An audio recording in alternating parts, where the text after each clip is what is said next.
లక్షలాది మందికి మన తెలుగు మ్యాట్రిమోనీ ద్వారా వివాహాలు జరిగాయి. తెలుగు వారి నంబర్ 1 చాయిస్ తెలుగు మ్యాట్రిమోనీ. తప్పుడు కేసులు పెడుతున్న వారికి అదిరిపోయే రేంజ్లో రిటర్న్ గిఫ్ట్ ఇస్తామంటూ వార్నింగ్ ఇచ్చారు వైసీపీ అధినేత జగన్. కింది స్థాయి నేతలతో వరుస సమావేశాలు నిర్వహిస్తున్న ఆయన భవిష్యత్ కార్యాచరణపై దిశానిర్దేశం చేస్తున్నారు. పార్టీ మహానాడు పెద్ద డ్రామా అన్నారు వైసీపీ అధినేత జగన్. రాష్ట్రంలో ఏ ఇంటికైనా వెళ్లి తాము ఈ పని చేశామని టీడీపీ వాళ్లు ధైర్యంగా చెప్పుకోగలరా అని ప్రశ్నించారు. సూపర్ 6, సూపర్ 7 హామీలు ఏమయ్యాయని ప్రజలు నిలదీస్తున్నారని అన్నారు.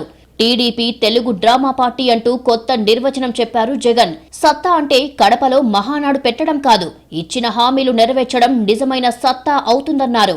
మహానాడు పెట్టి తనను తిట్టడం సత్తా ఎలా అవుతుందని ఫైర్ అయ్యారు జగన్.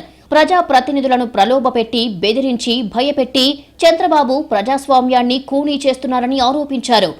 ఇంత మంచి చేసిన మనకే ఒక్కొక్కసారి ఈ మాదిరిగా ప్రతిపక్షంలో కూర్చోని పరిస్థితి వస్తే ఏ మంచి చేయని ఈ మనిషి, అన్ని అబద్ధాలు మోసాలు చేసే ఈ మనిషిని రేపొద్దున ఎన్నికలు వచ్చినప్పుడు ప్రజలు తంతే ఇంక ఎంత దూరంలో పడతాడు చంద్రబాబు నాయుడు అని చెప్పి నేను వేరే చెప్పాల్సిన పనుల. రేపొద్దున ఖచ్చితంగా ఎన్నికలు ఎప్పుడు వచ్చినా కూడా ప్రజలు ఈ పక్క తంతే డిపాజిట్లు కూడా రాని పరిస్థితులకి ఆ పక్క పడతాడు అనేది మాత్రం ఖచ్చితంగా. తాడేపల్లిలోని వైసీపీ కేంద్ర కార్యాలయంలో స్థానిక సంస్థల ప్రజా ప్రతినిధులతో సమావేశమయ్యారు జగన్. మండపేట, మదనపల్లె మున్సిపాలిటీలతో పాటు గొల్లప్రోలు నగర పంచాయతీ, పెనుకొండ మండల నేతలతో పాటు పార్టీ ముఖ్య నేతలు ఈ సమావేశంలో పాల్గొన్నారు. కూటమి పాలనలో రెడ్ బుక్ రాజ్యాంగం అమలవుతోందని, తప్పుడు కేసులు పెట్టడంతో పాటు దొంగ సాక్ష్యాలు సృష్టిస్తున్నారని ఆరోపించారు.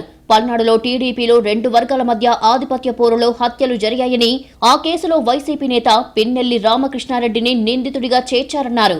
ఇల్లీగల్ మైనింగ్ లేదని అధికారులు రిపోర్ట్ ఇస్తే తప్పుడు కేసు, తప్పుడు సెక్షన్లు పెట్టి మాజీ మంత్రి కాకాని అరెస్టు చేశారన్నారు. వాళ్లందరికీ రిటర్న్ గిఫ్ట్ తప్పదని జగన్ హెచ్చరించారు.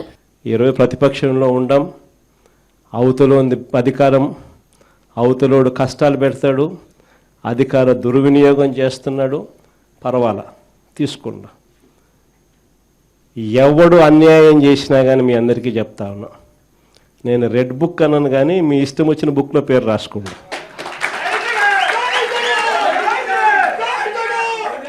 మీరు ఏ పుస్తకంలో పేరు రాసుకున్నా పర్వాలా.